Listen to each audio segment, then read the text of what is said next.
ಶಂಕಾರೂಪೇಣ ಮಚ್ಚಿತ್ತಂ ಪಂಕೀಕೃತಮಭೂದ್ಯಯಾ ಕಿಂಕರೀ ಯಸ್ಯ ಸಾಮಾಯ ಶಂಕರಾಚಾರ್ಯಮಾಶ್ರಯೇ. ಶ್ರೀ ಗುರುಭ್ಯೋ ನಮಃ. ಉಡುಪಿ ಕ್ಷೇತ್ರದಲ್ಲಿ ಅನಂತೇಶ್ವರನಲ್ಲಿ ಇರುವಂಥದ್ದು ಶಿವನ ಸಾನ್ನಿಧ್ಯ. ಸಾವಿರಾರು ಕುಟುಂಬಗಳಿಗೆ ಆತ ಕುಲದೇವರು ಹೌದು. ಶತಶತಮಾನಗಳಿಂದ ಆ ಅನಂತೇಶ್ವರನಿಂದ ಈ ಕುಲಗಳು ಅನುಗೃಹೀತವಾಗಿವೆ. ಉಡುಪಿಯಲ್ಲಿರತಕ್ಕಂತಹ ಕೆಲವು ವರ್ಗದವರು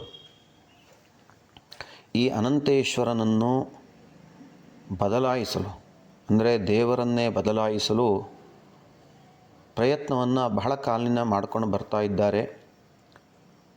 ವಿಧ ವಿಧವಾದ ರೂಪದಲ್ಲಿ ಮಾಡಿಕೊಂಡು ಬರ್ತಾ ಇದ್ದಾರೆ. ಅಂಥದ್ದೇ ಒಂದು ಪ್ರಯತ್ನವಾಗಿ ಆ ಪಂಗಡದವರ ಮುಖವಾಣಿಯಾಗಿ ಋಷಿಕೇಶ ಮಠದ ಎಂಬ ವ್ಯಕ್ತಿ ಸಾಮಾಜಿಕ ಜಾಲತಾಣಗಳಲ್ಲಿ ಪೋಸ್ಟ್ಗಳನ್ನು ಹಾಕ್ತಾನೆ ಇರ್ತಾನೆ.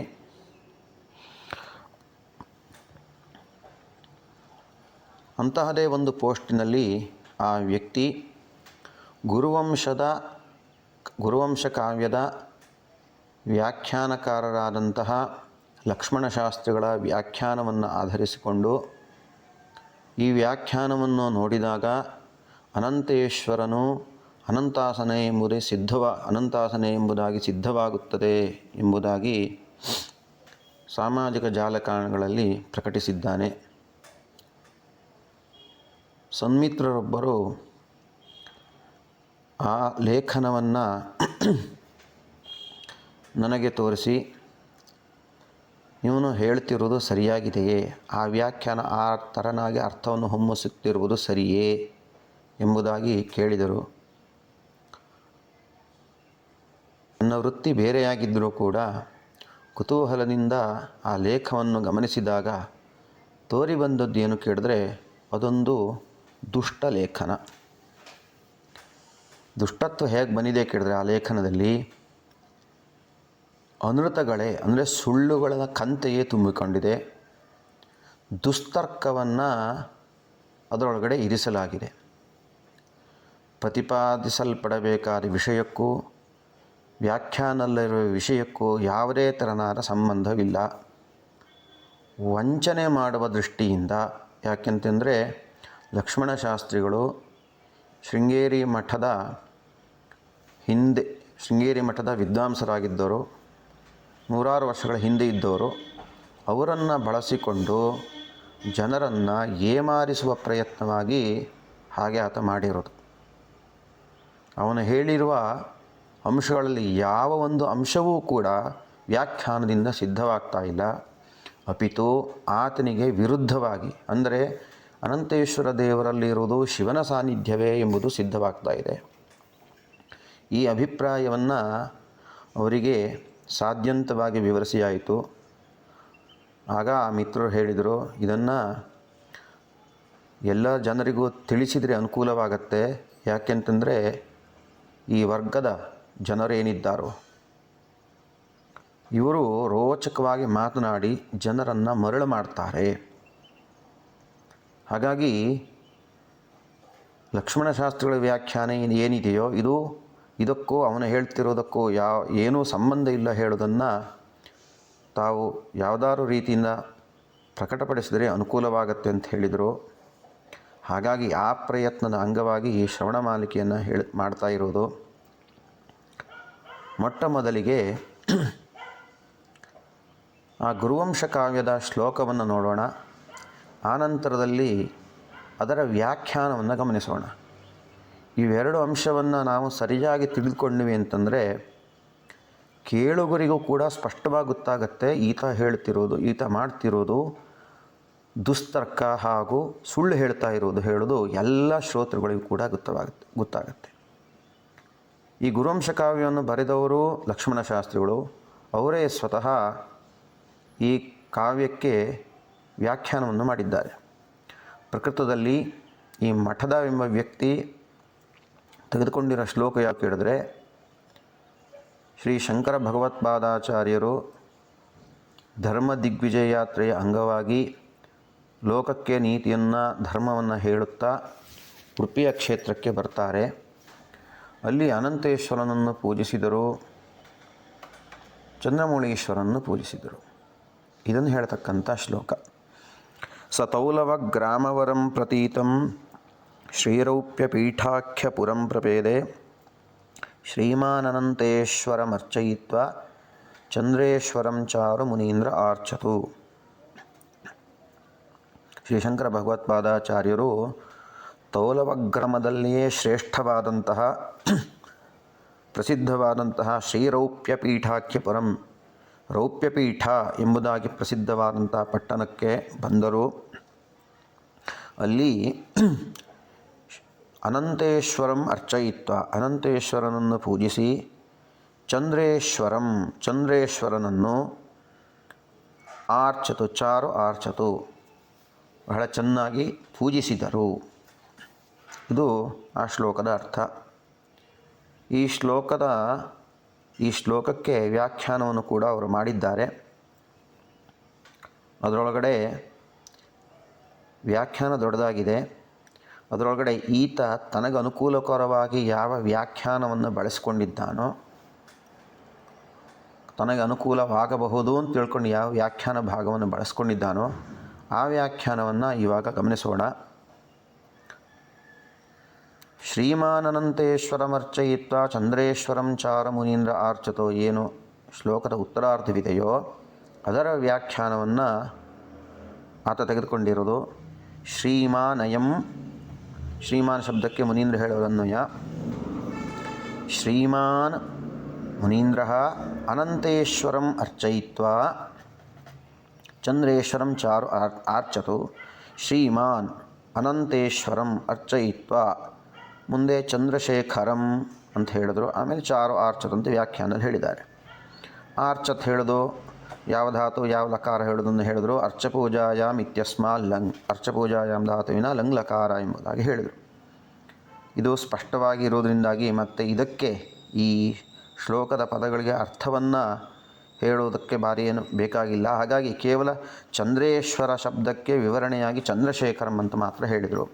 ಆಮೇಲೆ ಅನಂತೇಶ್ವರಂ ಅರ್ಚಯಿತ್ ಅಂದರೆ ಅನಂತೇಶ್ವರ ಯಾರು, ಚಂದ್ರೇಶ್ವರ ಯಾರು, ಇದನ್ನು ಸ್ವಲ್ಪ ಪುರಾಣದ ಕಥೆಯನ್ನು ಇಲ್ಲಿಗೆ ತೋರಿಸೋಣ ಎಂಬ ದೃಷ್ಟಿಯಿಂದ ಮುಂದೆ ಈ ಮಾತನ್ನು ವ್ಯಾಖ್ಯಾನಕಾರರು ಹೇಳಿದರು.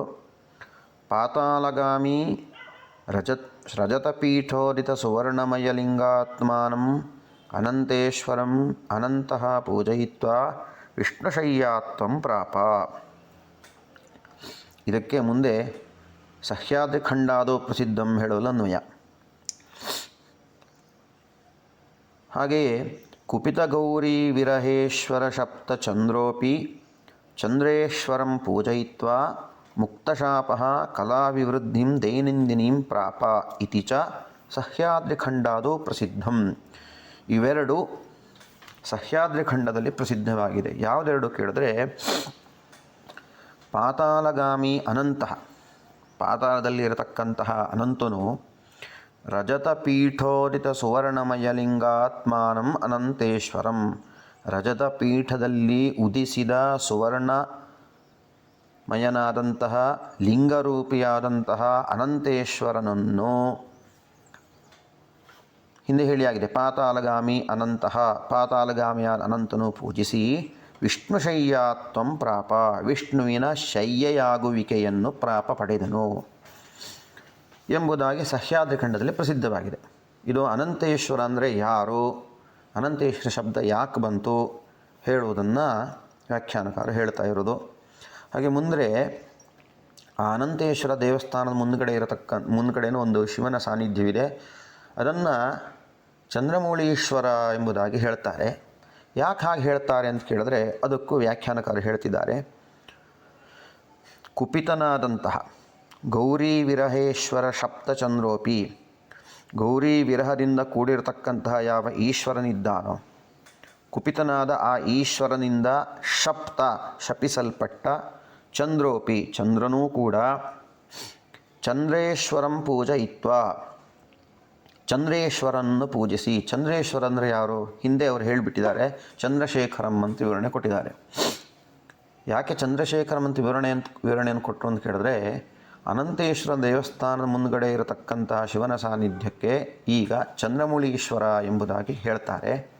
ಶ್ಲೋಕದಲ್ಲಿ ಚಂದ್ರೇಶ್ವರ ಅಂತಿದೆ, ಚಂದ್ರೇಶ್ವರ ಅಂತ ದೇವಸ್ಥಾನ ಅಲ್ಲಿ ಇಲ್ವಲ್ಲ, ಯಾವುದಿದು ಅಂತ ಭ್ರಮೆ ಬರಬಹುದು. ಹಾಗಾಗಿ ಶ್ಲೋಕದಲ್ಲಿ ಚಂದ್ರೇಶ್ವರ ಶಬ್ದದಿಂದ ವಿವಕ್ಷಿತವಾಗಿದ್ದು ಚಂದ್ರಮೌಳೀಶ್ವರ. ಆ ಹೆಸರಿನಿಂದ ಈ ದೇವರಲ್ಲಿ ಪೂಜೆ ಆಗ್ತಾ ಇರೋದು. ಚಂದ್ರಮೌಳೀಶ್ವರ ಅಂದರೆ ಏನು, ಅದರ ಅರ್ಥವನ್ನು ಹೇಳೋಣ ಅಂತ ಚಂದ್ರಶೇಖರ ಅಂತ ವಿವರಣೆಯನ್ನು ಕೊಡ್ತಾ ಇರೋದು. ಚಂದ್ರಮೌಳೀಶ್ವರ ಅಂದ್ರೇನು? ಚಂದ್ರನು ತಲೆಯಲ್ಲಿ ಯಾವವನಿಗೋ ಅವನು, ಚಂದ್ರಂ ಮೌಳೌ ಯಸ್ಯ ಸಹ. ಚಂದ್ರಶೇಖರ ಅಂದರೂ ಹಾಗೆ, ಚಂದ್ರನು ಶಿರೋಭೂಷಣವೋ ಯಾವವನಿಗೋ. ಚಂದ್ರ ಶಿರೆಯಲ್ಲಿ ತಲೆಯ ಮೇಲೆ ಇರುವುದರಿಂದಾಗಿ ಅವನು ಶಿರೋಭೂಷಣವಾಗಿದ್ದಾನೆ. ಹಾಗಾಗಿ ಚಂದ್ರಮೌಳೀಶ್ವರಕ್ಕೆ ವಿವರಣೆಯಾಗಿ ಚಂದ್ರಶೇಖರಂ ಅಂತ ಹೇಳಿರುವುದು. ಚಂದ್ರನು ಚಂದ್ರೇಶ್ವರನನ್ನು ಪೂಜಿಸಿ. ಈಗ ಏನು ಚಂದ್ರಮೌಳೀಶ್ವರ ಅಂತ ಹೇಳ್ತಾರೋ ಆ ಲಿಂಗವನ್ನು ಪೂಜಿಸಿ, ಮುಕ್ತ ಶಾಪದಿಂದ ಮುಕ್ತನಾಗಿ ದೈನಂದಿನೀಂ ಕಲಾವಿವೃದ್ಧಿಂ ಪ್ರಾಪ. ಶುಕ್ಲ ಪಕ್ಷದಲ್ಲಿ ಯಾವ ಪ್ರತಿದಿನ ಕಲೆಯನ್ನು ಏರಿಸಿಕೊಳ್ಳುತ್ತಾನಲ್ಲ ಆ ಭಾಗ್ಯವನ್ನು ಪಡೆದನು ಎಂಬುದಾಗಿ ಸಹ್ಯಾದಿ ಖಂಡದಲ್ಲಿ ಪ್ರಸಿದ್ಧ ಇದೆ. ಯಾವ ಚಂದ್ರ ಶಾಪ ಪರಿಹಾರಕ್ಕಾಗಿ ಶಿವನನ್ನು ಪೂಜಿಸಿದನೋ ಅದೇ ಚಂದ್ರೇಶ್ವರನು, ಅಂದರೆ ಅದೇ ಚಂದ್ರಮೌಳೀಶ್ವರನು, ಅವನನ್ನೇ ಪೂಜಿಸಿರುವುದು ಭಗವತ್ಪಾದರು. ಹಾಗೆ ಅನಂತನು ಯಾವ ಶಿವನನ್ನು ಪೂಜಿಸಿ ವಿಷ್ಣುವಿನ ಶಯ್ಯೆಯಾದನೋ ಅದೇ ಶಿವನೇ ಅನಂತೇಶ್ವರನು. ಇದು ವ್ಯಾಖ್ಯಾನಕಾರರಾದಂತಹ ಲಕ್ಷ್ಮಣಶಾಸ್ತ್ರಿಗಳಿಗೆ ಅಭಿಮತವಾದದ್ದು. ಪ್ರಕೃತ ವಿಷಯಕ್ಕೆ ಬರೋಣ. ಈ ವ್ಯಾಖ್ಯಾನವನ್ನು ನೋಡಿದ್ರಿಂದಾಗಿ 3 ಅಂಶಗಳು ತೋರಿ ಬರ್ತಾ ಇದೆ ಅಂತ ಈ ಮಠದ ಹೇಳ್ದ. ಆ ಒಂದೊಂದು ಅಂಶವನ್ನು ಗಮನಿಸೋಣ. ಈ ಮಠದವೆಂಬ ವ್ಯಕ್ತಿ ಈ ವ್ಯಾಖ್ಯಾನ ನೋಡಿದಾಗ ತೋರಿ ಬರೋ ಮೊದಲನೇ ಅಂಶ ಏನು ಕೇಳಿದ್ರೆ, ಪಾತಾಳದಿಂದ ಲಿಂಗದ ಪ್ರಾದುರ್ಭಾವದ ಬಗ್ಗೆ. ಪಾತಾಳದಿಂದ ಲಿಂಗ ಹುಟ್ಟಿದೆ ಎಂಬ ಅಂಶ ಈ ವ್ಯಾಖ್ಯಾನದಿಂದ ದೊರೀತಾ ಇದೆಯಂತೆ. ಈ ವ್ಯಾಖ್ಯಾನದಿಂದ ಆ ವ್ಯಕ್ತಿಗೆ ಈ ಅಂಶ ಹೇಗೆ ತೋರಿ ಬಂತೋ ಗೊತ್ತಿಲ್ಲ. ಬಹುಶಃ ಬಹಳ ದೊಡ್ಡ ಪಂಡಿತರು ಅಂತ ಕಾಣುತ್ತೆ. ಯಾಕೆಂದರೆ ಸಂಸ್ಕೃತವನ್ನು ಓದಿರತಕ್ಕಂಥ ಯಾವ ಪಂಡಿತರಿಗೂ ಹೇಗೆ ಥರನಾಗೂ ಅರ್ಥ ಮಾಡಿಕೊಳ್ಳಲಾಗದ ಒಂದು ಅರ್ಥ ಈ ವ್ಯಕ್ತಿಗೆ ತೋರಿ ಬರ್ತಾ ಇದೆ. ಯಾಕೆ ಅಂತ ಕೇಳಿದ್ರೆ, ವ್ಯಾಖ್ಯಾನದಲ್ಲಿ ಪಾತಾಳಗಾಮಿ ಶಬ್ದದ ಮುಂದೆ ರಜತ ಪೀಠೋದಿತ ಅಂತ ಶಬ್ದ ಕಾಣ್ತಾ ಇಲ್ವಾ? ಹಾಗೆ ಕಣ್ಣ ಮಾತ್ರಕ್ಕೆ ಪಾತಾಳಗಾಮಿ ಶಬ್ದಕ್ಕೆ ರಜತ ಪೀಠೋದಿತ ಶಬ್ದದಲ್ಲಿ ಅನ್ವಯವನ್ನು ಮಾಡ್ತಿದ್ದಾರೆ. ಯಾಕೆ ಅನ್ವಯನ ಮಾಡಬೇಕು? ಅದರ ಮುಂದೆ ಕಾಣ್ತಿದೆಯಲ್ಲ, ಹಾಗಾಗಿ ಅನ್ವಯನ ಮಾಡಬೇಕು. ವಿವೇಕಿಗಳು ನನ್ನ ಮಾತಿನ ಧ್ವನಿಯನ್ನು ಅರ್ಥ ಮಾಡ್ಕೊಳ್ತಾರೆ ಅಂತ ಭಾವಿಸ್ತೇನೆ. ಸಂಸ್ಕೃತದಲ್ಲಿ ಅಕ್ಕಪಕ್ಕದಲ್ಲಿ ಎದುರುಗಡೆ ಕಂಡ ಪದದಲ್ಲಿ ಅನ್ವಯ ಮಾಡೋದು ಅಂತ ಕ್ರಮ ಇಲ್ಲ. ಯೋಗ್ಯವಾದಂತಹ ಪದದ ಜೊತೆ ಅನ್ವಯವನ್ನು ಮಾಡಬೇಕಾಗಿರೋದು. ಅನ್ವಯನ ಮಾಡುವುದರಲ್ಲಿ ಒಂದು ಕ್ರಮ ಇರುತ್ತೆ. ಸಂಸ್ಕೃತದಲ್ಲಂತೂ ವಿಶೇಷಗಳು, ಸಮಾನಾಧಿಕರಣ ವಿಶೇಷಗಳು ಒಂದೇ ಲಿಂಗ, ಒಂದೇ ವಿಭಕ್ತಿ, ಒಂದೇ ವಚನದಲ್ಲಿ ಇರ್ತವೆ. ಹಾಗಾಗಿ ಪಾತಾಳಗಾಮಿ ಹೇಳೋದು ಅನಂತನಿಗೆ ವಿಶೇಷಣ. ಪಾತಾಳಗಾಮಿ ಅನಂತಹ ಅಂತ ನೋಡಿ. ಪಾತಾಳಗಾಮಿ ಶಬ್ದ ನೀವು ವ್ಯಾಖ್ಯಾನ ಗಮನಿಸಬೇಕಾದರೆ ಪಾತಾಳಗಾಮಿ ಶಬ್ದದ ಮುಂದೆ ಸ್ಪೇಸ್ ಇದೆ. ಪಾತಾಳಗಾಮಿ ನಕಾರಾಂತ ಶಬ್ದ, ಪ್ರಥಮ ವಿಭಕ್ತಿ ಏಕವಚನ. ಅದು ಅನಂತಹ ಎಂಬಲ್ಲಿ ಅನ್ವಯ ಆಗಬೇಕೇ ಹೊರತು ರಜತ ಪೀಠೋರಿತ ಶಬ್ದದಲ್ಲಿ ಅನ್ವಯ ಆಗಲಿಕ್ಕೆ ಸಾಧ್ಯ ಇಲ್ಲ. ರಜತ ಪೀಠೋರಿತ ಹೇಳೋದು ಮತ್ತೊಂದು ಏನು ಕೇಳಿದೆ, ರಜತ ಪೀಠೋರಿತ ಹೇಳೋದು ಆ ಶಬ್ದ ಸುವರ್ಣ ಮೇಲಿಂಗಾತ್ಮನ ಜೊತೆಗೆ ಏಕೀಭವಿಸಿದೆ, ಅಂದರೆ ಸಮಾಸವನ್ನು ಹೊಂದಿದೆ. ಅದು ಪೃಥಕ್ಕಾಗಿಯೂ ಇಲ್ಲ. ಇದ್ದರೆ ಏನಾಗ್ತಿತ್ತು ಕೇಳಿದೆ, ರಜತ ಪೀಠೋದಿತಂ ಸುವರ್ಣಮಯ ಲಿಂಗಾತ್ಮಾನಂ ಅಂತ ಆಗ್ತಿತ್ತು. ರಜತ ಪೀಠೋದಿತಂ ಸುವರ್ಣಮಯ ಲಿಂಗಾತ್ಮಾನಂ ಅಂತಿದ್ರೂ ಕೂಡ ಅನ್ವಯ ಮಾಡಲಿಕ್ಕಾಗಲ್ಲ. ಈಗಂತೂ ಸಮಾಸದ ಮಧ್ಯದಲ್ಲಿ ಏಕದೇಶವಾಗಿದೆ. ಹಾಗಾಗಿ ಪಾತಾಳಗಾಮಿ ಶಬ್ದಕ್ಕೆ ಅದರ ಮುಂದೆ ರಜತ ಪೀಠೋರಿತ ಶಬ್ದ ಕಾಣಿಸ್ತಾ ಇದೆ ಅಂತ ಒಂದು ಮಾತ್ರಕ್ಕೆ ಅಲ್ಲಿ ಅನ್ವಯವನ್ನು ಮಾಡ್ತಾನಂತಾದರೆ ಈತ ಎಷ್ಟು ಬಹಳ ಚೆನ್ನಾಗಿ ಅಧ್ಯಯನ ಮಾಡಿದ್ದಾನೆ ಹೇಳೋದನ್ನು ಗಮನಿಸಬೇಕು. ಬಹುಶಃ ಈ ವ್ಯಕ್ತಿ ಈ ಮುಂದೆ ಹೇಳ್ತಕ್ಕಂಥ ವಾಕ್ಯಕ್ಕೆ ಹೀಗೆ ಅನ್ವಯವನ್ನು ಮಾಡಬಹುದೇನೋ, ಯಾಕೆಂದರೆ ಮುಂದೆ ಕಾಣ್ತಿದೆಯಲ್ಲ ಅಂದು ಮಾತ್ರಕ್ಕೆ ಅನ್ವಯನ ಮಾಡಿದ್ದಾರೆ. ಈ ವಾಕ್ಯವನ್ನು ಗಮನಿಸಿ ಶ್ರೀಮದಾಂಜನೇಯ ಸೀತಾಪಹಾರಿಣಂ ದಶಕಂಠಂ ಹನುಮಾನ್ ಸಂತಾಡ್ಯ ಜಯಕಾರಂ ಪ್ರಾಪ. ಶ್ರೀಮದಾಂಜನೇಯ ಅಂಜನಾಪುತ್ರನಾದಂತಹ ಹನುಮಂತನು ಸೀತಾಪಹಾರಿಯಾದ ದಶಕಂಠನನ್ನು ಹೊಡೆದು ಜಯಕಾರವನ್ನು ಹೊಂದಿದನು ಅಂತ. ಶ್ರೀಮದಾಂಜನೇಯ ಸೀತಾಪಹಾರಿಣಂ ದಶಕಂಠಂ ಹನುಮಾನ್ ಸಂತಾಡ್ಯ ಜಯಕಾರಂ ಪ್ರಾಪ. ಶ್ರೀಮದಾಂಜನೇಯ ಶಬ್ದದ ಮುಂದೆ ಏನಿದೆ? ಸೀತಾಪಹಾರಿಣಂ ಶಬ್ದ ಇದೆ. ಹಾಗಾದ್ರೆ ಅಲ್ಲಿ ಅನ್ವಯನ ಮಾಡ್ಬೋದು. ಯಾಕೆ? ಈತ ಮಾಡಿರೋ ಈತ ಇಲ್ಲಿ ಹಾಗೆ ತಾನು ಅನ್ವಯನ ಮಾಡಿರೋದು. ಹಾಗಾಗಿ ಈ ಮಠದ ವ್ಯಕ್ತಿಯ ಮುಂದೆ ಈ ವಾಕ್ಯವನ್ನು ನೀವು ತೋರಿಸಿದ್ರೆ ನಿಶ್ಚಯವಾಗಿ ಹೀಗೆ ಹೇಳಬೇಕು ಅವನು. ಯಾಕೆಂದ್ರೆ ಇಲ್ಲಿ ಈ ಥರನೇ ಹೇಳಿದ್ದಾನೆ, ಶ್ರೀಮದಾಂಜನೇಯನು ಸೀತಾಪಹಾರಿಯು ಅಂತ ಹೇಳಬೇಕು. ಹೀಗೆ ಹೇಳಿ ನಾನು ಚೆನ್ನಾಗಿ ವ್ಯಾಖ್ಯಾನ ಮಾಡಿದೆ ಅಂತ ಬಹುಶಃ ಅವನು ಬೆಂತಟ್ಕೊಳ್ಬೋದು. ಅವನ ಬೆಂಬಲಿಗರು ಕೂಡ ಉಘೇ ಉಘೇ ಅಂತ ಹೇಳ್ಬೋದು. ಯಾಕೆಂದರೆ ಜಾಲತಾಣಗಳಲ್ಲಿ ಹೀಗೆ ಹಾಕಿದಾಗ ಒಬ್ಬನೇ ಒಬ್ಬ ಅವನ ಬೆಂಬಲಿಗರು ಯಾರೂ ಕೂಡ ಈ ತಪ್ಪನ್ನು ಹೇಳಲಿಲ್ಲ. ಯಾಕೆ? ಆತ ನಮ್ಮವನು, ಅವನೇನು ಮಾಡಿದ್ರು ಬಹಳ ದೊಡ್ಡ ಪಂಡಿತನು, ಇವನು ಮಾಡಿದ್ದೆಲ್ಲ ಸರಿ ಅಂತ. ಮತಾಂಧರು ಅಥವಾ ಒಂದು ಸಿದ್ಧಾಂತದಲ್ಲಿ ಅಭಿನಿವೇಶವುಳ್ಳವರ ವರ್ತನೆಯಿಂದ ಹೇಗಿರ್ತಾನೆ ಇರಲಿಕ್ಕೆ ಸಾಧ್ಯ? ಹಾಗೆ ಈ ಶ್ಲೋಕದಲ್ಲೂ ಕೂಡ ಶ್ರೀಮಾನಂತೇಶ್ವರಮರ್ಚಯಿತ್ವ ಅಂತಿದೆ. ಶ್ರೀಮಾನ್ ಶಬ್ದನ ಮುಂದೆ ಅನಂತೇಶ್ವರ ಅಂತಿದೆಯಲ್ಲ, ಹಾಗಾಗಿ ಶ್ರೀಮಾನ್ ಅನಂತೇಶ್ವರ, ಶ್ರೀಮಾನ್ ಶಬ್ದಕ್ಕೆ ಬಹುಶಃ ಅನಂತೇಶ್ವರನಲ್ಲಿ ಆತ ಅನ್ವಯನ ಮಾಡಬಹುದು. ಬಹಳ ದೊಡ್ಡ ಬೃಹಸ್ಪತಿಗಳು ಇವರು, ಮಾಡಿಕೊಳ್ಳಿ.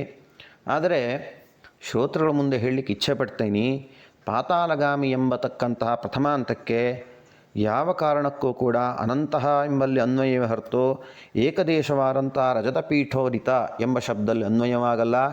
ನೀವು ಯಾವ ಸಂಸ್ಕೃತ ಪಂಡಿತರನ್ನು ಕೇಳಬಹುದು, ಅವರೆಲ್ಲರೂ ಕೂಡ ಹೀಗೆ ಅನ್ವಯವನ್ನು ಮಾಡೋದು. ಹಾಗಾಗಿ ಪಾತಾಳದಿಂದ ಲಿಂಗದ ಪ್ರಾದುರ್ಭಾವದ ಬಗ್ಗೆ ಲಕ್ಷ್ಮಣಶಾಸ್ತ್ರಿಗಳು ವಿಚಾರವನ್ನೇ ಹೇಳಲಿಲ್ಲ.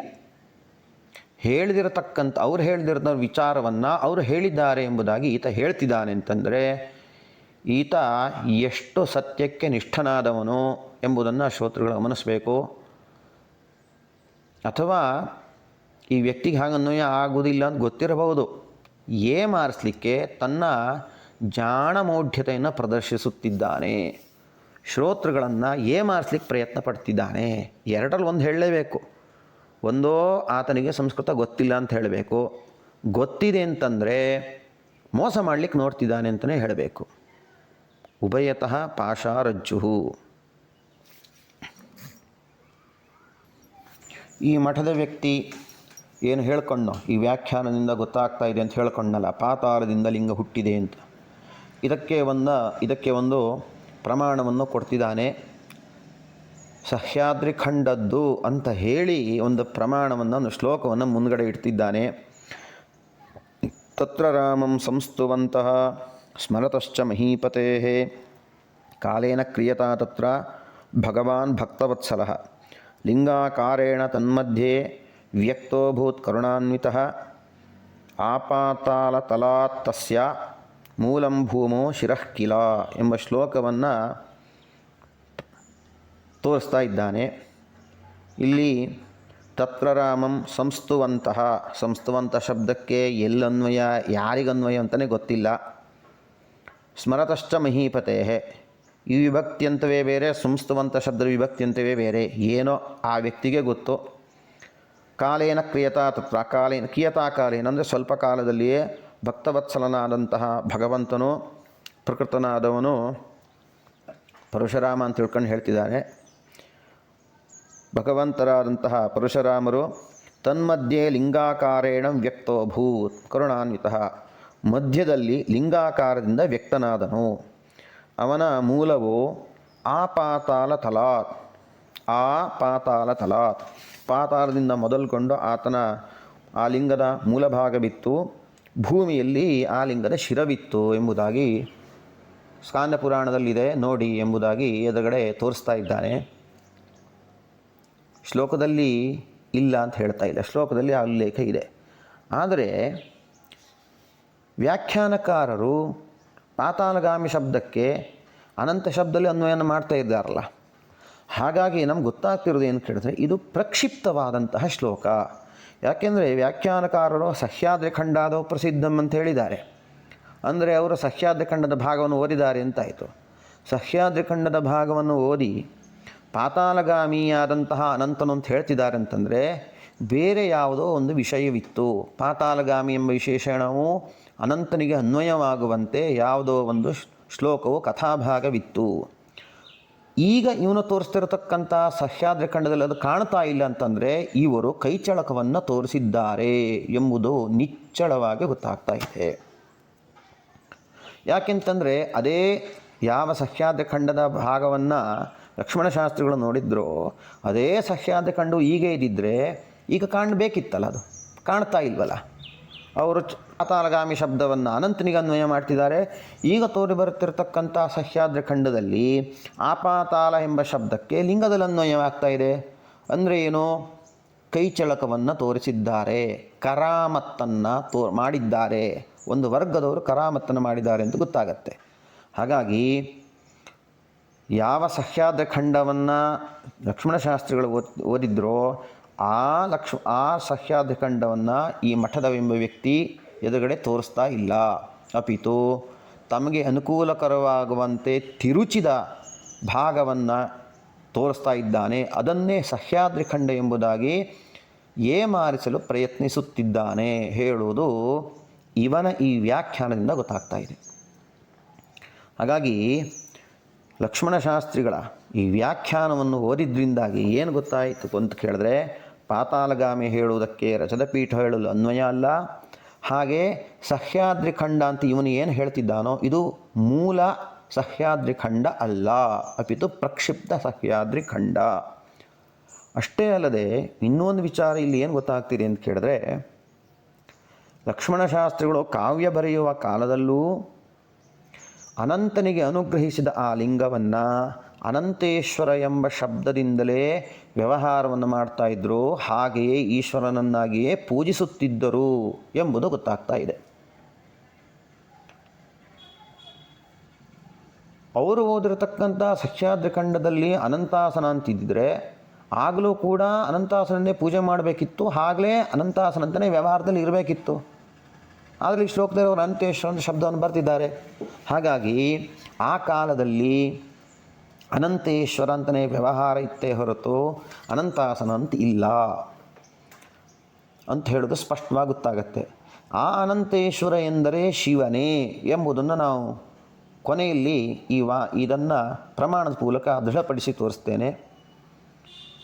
ಇಲ್ಲಿಗೆ ಈ ವ್ಯಾಖ್ಯಾನ ಭಾಗವನ್ನು ಓದಿದಾಗ ತಿಳಿದು ಬರತಕ್ಕಂಥ ಅಂಶಗಳು 3. ಒಂದು, ಇಲ್ಲಿ ಋಷಿಕೇಶ ಮಠದ ಎಂಬ ವ್ಯಕ್ತಿ ಪಾತಾಳಗಾಮಿ ಎಂಬುದು ರಜತಪೀಠೋದಿತದಲ್ಲಿ ಅನ್ವಯವಾಗತ್ತೆ ಅಂತ ಸುಳ್ಳು ಹೇಳ್ತಿದ್ದಾನೆ. ಹಾಗೆ ಅರ್ಥವೂ ದೊರೆಯುವುದಿಲ್ಲ, ಲಿಂಗಕ್ಕೆ ಅದು ವಿಶೇಷಣವಲ್ಲ, ಈತ ಸುಳ್ಳು ಹೇಳ್ತಿದ್ದಾನೆ ಅಂತ.